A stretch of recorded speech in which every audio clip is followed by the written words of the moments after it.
Well, hello there. Hello and welcome to this entrepreneurial life with your host, Erlen Bakke, who will reveal himself very, very soon. There I am. Hello. So I am the best-selling author of two books called Now Work Again and 90 Days to Profit. Today it's all about lean business. I basically started my business with about $10,000 and I built that into a company that nearly turns over more than $1 million, and that's actually a very, very crucial point to get to, is more than $1 million, because only 4% of all companies in the US actually turn over more than $1 million. Now, the trick in actually building and scaling to that level is, if you watch my last video, people.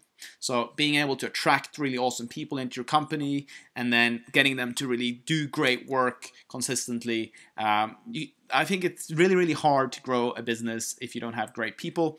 Even if you're a solopreneur, it's possible to have $1 million business, but most likely you need good partners and partnerships and people around you to actually do that in a good way. So there is a book called Lean Business by Eric Ries. I read that a few years ago.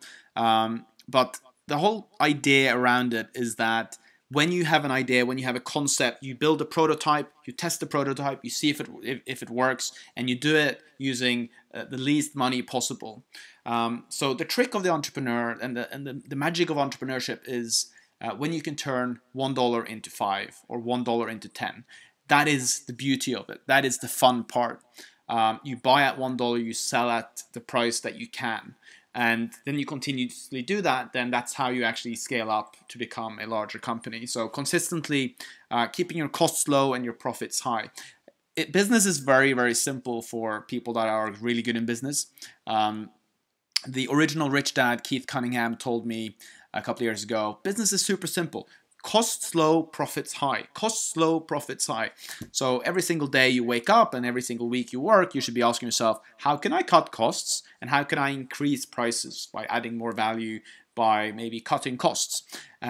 So lean business is really about being clever and applying the magical tool of entrepreneurship in life, which is turning something into something of more value. That's the alchemy of business. Entrepreneurship is kind of like alchemy, where you put things together that are maybe cost, I've said $1 so many times now, so now I'm going to say $2, and then you sell it for 10. It's magically, you've created $8 out of nothing, right? That is magic. So I think it's really important in a lean business to ask yourself, okay, what can I do? Okay, what can I do? I think Elon Musk is really good at this. He's got these like visions of going to Mars and stuff. But he's actually able to say, okay, I want to go to Mars, but what can I actually do today to make that happen? And he's really good at synthesizing the components and the parts that he needs to really make that happen. So Elon Musk is brilliant at lean business strategies. You know, when they built the rocket, instead of going and custom ordering it from some special factory, which is going to cost them so much money, they actually just went to Walmart and bought screws. Right, so in a rocket going up into space, they have, I'm not sure if it was Walmart, but they used what they had and could afford. And that's how you build a business. You don't build a business by inheriting $10 million and then suddenly it's 100.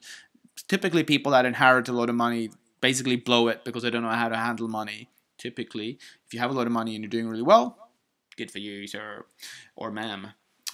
Yes, we need more female entrepreneurs in this world. I do think we need more female entrepreneurs.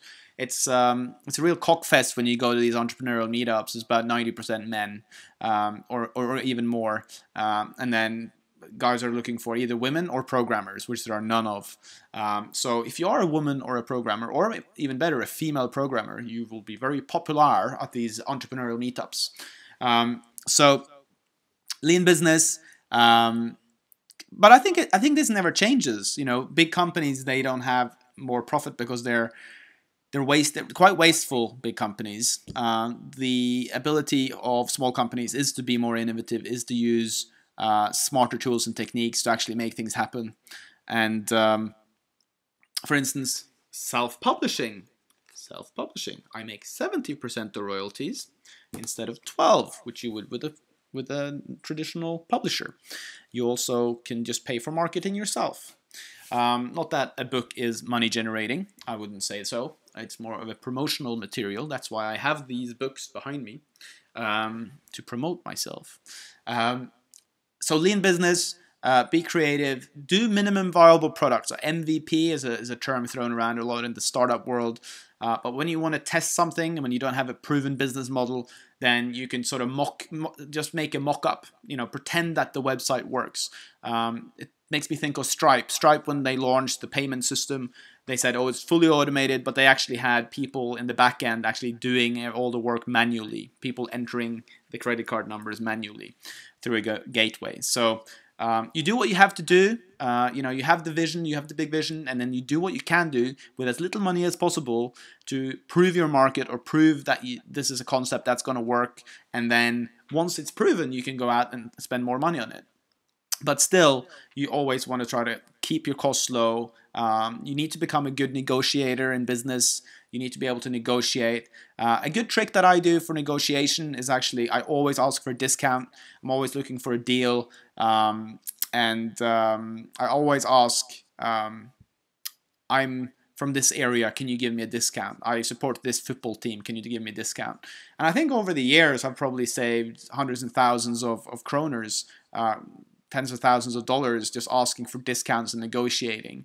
And what you do there is you create rapport, you're nice, you listen to them, you try to find common ground, and then you have to ask. If you don't ask, you don't get. And I actually find a bit of sport in it. It's quite fun, just asking people for discounts. And you have to learn how to deal with rejection as well as an entrepreneur. People are going to reject your ideas, and your people aren't going to like what you're making. So yeah, always ask for discounts. That's a good tool in terms of lean business. You need to negotiate down. If you're going to go get a mobile phone contract, for instance, maybe say, oh yeah, we're gonna be 40. What's the price if we are 40 people? You get the price per mobile phone contract per person for 40 people, and then you say, okay, well, then you say, how many people are you? I said, just me. And then you say you want that price because you're going to grow into 40 people. When you do, you're going to actually go with that company. So absolutely ask for discounts. Try to be scrappy. It's very sexy being scrappy. Not all the time. Sometimes you should just waste money. Yes, that's true. About 10% of all your I think it's 5%. 5 to 10% of everything you earn, you should just spend on stuff without thinking. I think it's a healthy habit. But the rest of the time, you should be a little bit scrappy. Now, also, don't be scrappy if you're buying from friends. That could cause some challenges. But bootstrapping is sexy. It's cool. It's fun. I've actually started buying a lot of used equipment. It's incredible how much money you can save if you just go on eBay and go on all these markets and buy used computers or used sofa. They're basically only 1 year old. People are insatiable. We are insatiable, which basically means we want new stuff all the time. But we don't really need new stuff. And the stuff that's 1 to 2 years old is fine. But you save about 40 to 50% by buying something that's slightly used. So I'm constantly doing that. And yes, I do find saving money scrappy. I do find having money sexy because then you can build more value, you can do more things. But every single startup I've done, I've tried to be scrappy. I've tried to be innovative and save money, and I'm constantly looking for deals. I mean, if you're an entrepreneur, that's part of the game. That's what you do. The magic of entrepreneurship, the lean business, is the sexiness. That's the alchemy. That's what you do. That's how you do it. But don't go crossing the law or anything like that. You don't want to push it too far. Then you're called a criminal, not an entrepreneur. There's a fine line. Anyway, I could go on and on about lean business. Check out Eric Ries's book. It's good. I read it a long time ago, but basically, if you don't want to read it, it's all about spending as little money as possible to prove your concept, and don't waste money and be wasteful. This was another episode of This Entrepreneurial Life. This is where I blog about my life as an entrepreneur, and I share my lessons after 10 years as an entrepreneur. If you enjoyed this video, please hit like underneath or share it. You can also check out my Hardcore MBA podcast, where I've interviewed more than 250 experts and learn from them. Thank you for watching, and I wish you an amazing day.